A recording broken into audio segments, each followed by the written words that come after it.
My name is Fernando Lazzari. I'm a director and motion designer from Buenos Aires, Argentina, and I'm based in London, UK.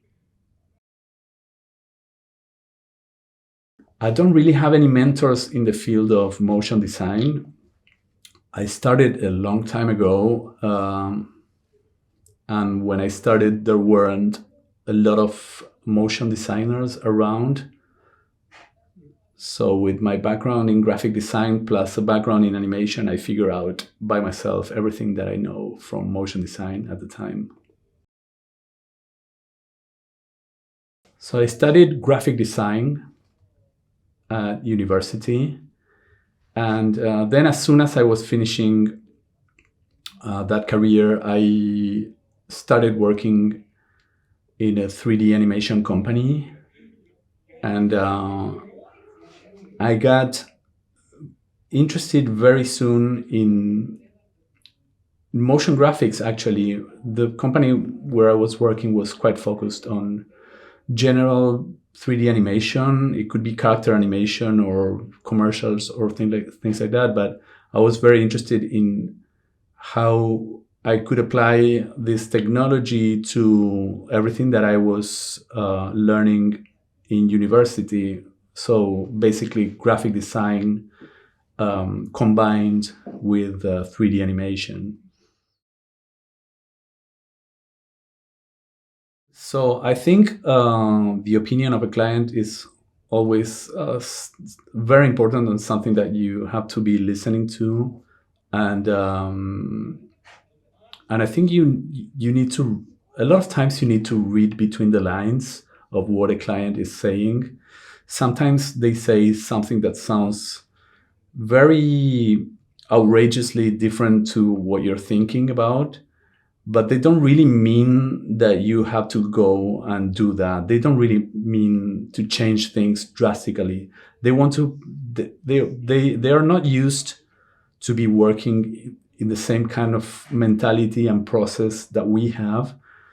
So as I said before, you need to read between the lines, and a lot of times you can satisfy a client request in a very minimal and elegant way to make them part of the process, because sometimes I feel a lot of times this is very important for them to feel that they are part of the creative process and they have some input in what it is being done. And I think it's up to your skill to how to manage these things and make something that still works within your ideas. I think there are only a very few cases, at least in my experience, where you really have to do something that is horrible and it doesn't really work for the project. I think you need to be very diplomatic, and when something is not, it looks like it's not going to work, you need to explain that to the client and give good reasons for it. And in my experience, they usually understand that quite well. So normally, the first thing I do with every project is grab a pen and paper and start writing down things and drawing things by hand. I'm not a good drawer, but this still helps me think about what I'm doing quite a lot. I put the concepts for the project down on paper and try to figure out what kind of visual solutions I could be creating in the near future for these problems or for these concepts.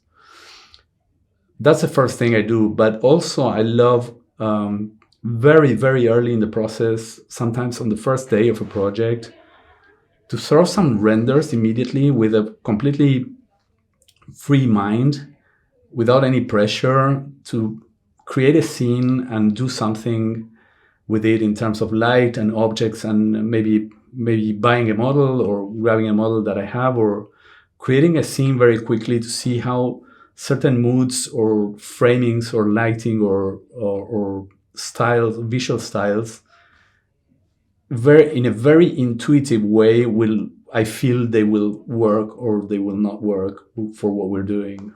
So those are my two main things normally starting a project. Live action has been very important in everything I have been doing for a number of years. First of all, I'm a film lover, and second, I got particularly interested in live action when I worked at MTV in the past. In that case, we had a lot of room for experimenting with ideas, and we had budget to film campaigns and image spots for our channel using live action. So that was kind of a film school for me. So it's been very important, and this is something I'm constantly planning to revisit. I have shot some commercials and some short films, and live action has always been an integral part of what I do, and I'm planning to do more of it in the future.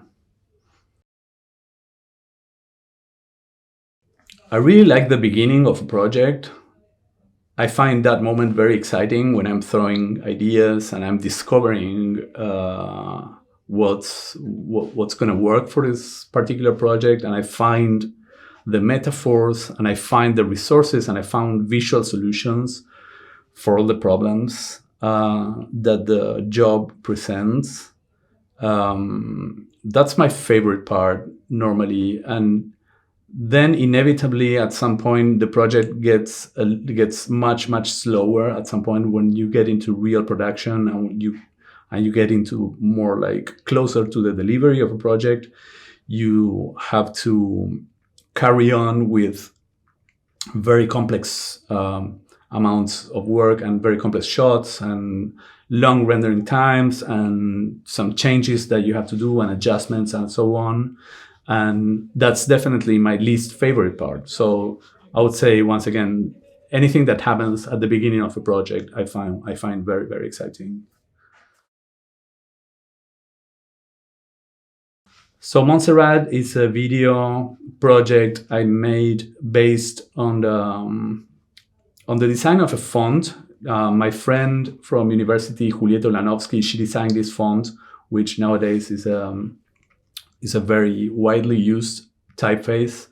And just because the story behind the font design was so full of visual elements that I found very interesting, I decided to create this piece, which at the moment it was quite challenging for my technical skills and also my design skills and everything. There were a lot of problems that I had to solve in that project. So for me, it was quite a groundbreaking project in my career because it got a lot of feedback. It got published in a number of industry blogs and so on, Vimeo Staff Peaks, and yes, I said a lot of feedback from the industry, and from there a lot of client or commercial work came. Was made real. So it was a very important one. And in terms of design, it was very interesting exploration for me to work, again, mixing live action with 3D type and finding a visual style that I was comfortable with, and finding the right type of animation, and all of these things at the moment were a big challenge for me, and I was a very important project. Yeah. So AI. The first thing I would like to say is that this is so new, and it's evolving so fast, and it's so disruptive that, to be honest, I don't really have an opinion. Like, I am really positive about it, or am I negative about it? I think a lot of people are trying to come up with a verdict about AI. It is good, it is bad, it's just a tool, it's going to do this, it's going to take our jobs. All of these things, and people are very anxious about this. And as I said, I don't have a definite answer. I think it's something that it's new for all of us, and I don't think people have the right prediction for what's going to happen with this, because nobody knows really. It's something that it almost has a life of its own, right? But with this said, I have some thoughts about it, and I would like to talk about that just for a moment. It's just some spare thoughts. It's not a verdict or definite answer to anything, of course, but so one of them is that I find a lot of things about this like really, really mind-blowing, like incredible. These are like Midjourney or ChatGPT are things that like 2 years ago nobody could imagine if they could exist in the form that they have now. So this is a very it's a very fast moving technology, and as I said before, it's very difficult to predict what's going to happen with it. And but one of the things, one sort of a negative thought about it that I have is that Midjourney, for example, or image creation via prompts, this is something that that is creating a situation that I call like the disengagement of the human body in the creation of images. So traditionally, let's take, for example, a painter or a sculptor. They have a skill, and their skill is their creativity and their soul, but it's also in their hands and in the way they work physically with materials and tools, right? And this is the case for most of the arts. It has been the case for most of the arts through history. Of course, with computer age and 3D animation and CG imagery, this has been growing a little bit. Like you get a little bit more distant from your actual object of creation because you are mediated by a computer and so on. But you still, even if you're using Photoshop, if you want to move something to the left, you have to move your tablet to the left, or if you have to change a color, you pick up a color in a color picker, and there is still a physical relation between your body and what you're doing. With AI, what's going on is that you want a certain image, and all you do is write about it. It all becomes very, very intellectual, and your body is not playing a role anymore in the creation of that art piece. I find that a little bit depressing in a way, because I think as humans we have a body, and there is a beauty in having our body engaged in the creation of whatever we are creating. So I find that a little bit, I don't know, worrying or even depressing in a way.